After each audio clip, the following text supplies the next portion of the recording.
The Nova tank is armed with its bespoke Slayer cannon, 2 size 2 weapons mounted on a secondary remote turret, as well as a missile rack housing 24 size 2 missiles.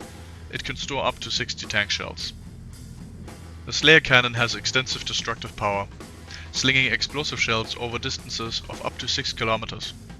These shells do 32,000 damage in theory in a 5-meter radius upon impact, but in practice they only do 16,000 damage due to ballistic resistances found on most ships and vehicles.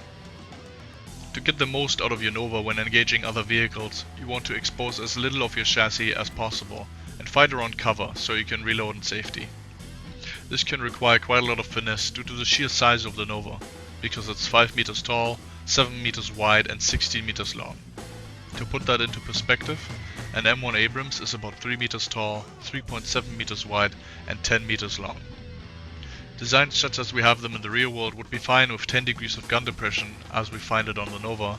However, the Nova still struggles due to its aforementioned dimensions.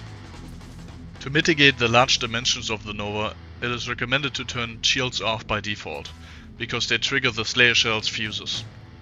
Which means the Nova is actually even physically larger than it already is by a noticeable margin, 2 explosive shells. This will also reduce your EM missions considerably, giving you the edge and detection range compared to shielded Novas.